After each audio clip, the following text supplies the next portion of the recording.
ეტოვებია ჩემი მულიშვილისთვის, ბიჭისთვის. და იმან მომიტანა ეს წერილი, რომ დედა მე გემშვიდობები ახლა თურქეთში სამუშაოდ მივდივარ, მითხრა. ხო და ფული მჭირდებაო. მიწა ვერ გაყიდა.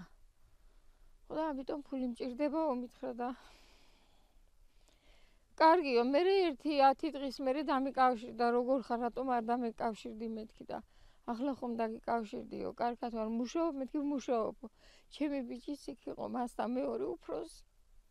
ეს იგი თუ ნახე მეთქი და კიო, ნახავთ, ჩვენ ნახულობთ ერთმანეთს.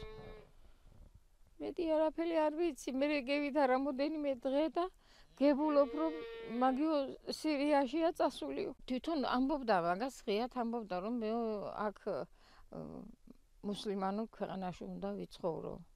და მე ჩვენ მეთქი უთხარი, შენ წამოდიო, მე რა მეუთხარი აქ შვილიშვილები, საუნდა წამევიდე, ვინმეს არ ვიცნობ, არ ვიცი ვისთან ერთად წევიდა, იმიტომ რომ მე მაგან რომ გადიოდა კარებში დამემშვიდობა და მე ჭიშკართან მისული უკან დაბრუნდა და მე აღარ მომეწონა რაღაცნაირად, მაგრამ მაინც თქვი რომ მოშიშარია მეთქი და ვერ გარისკავს მეთქი ეს ამის იმედი კიდე მქონდა ცოტა. მაგან ხასიათი 1-2 წლის წინ რა იმაში მოხდა არ ვიცი ახლა წრეში რომ წმენა შეიცვალა ჩვენ ახლა მუსლიმანები კი ვქვია მაგრამ მაგარი რაღაც ეგ ისეთი რწმენა შევიდა მაგას რომ თითქოს უნდა დაეხმაროს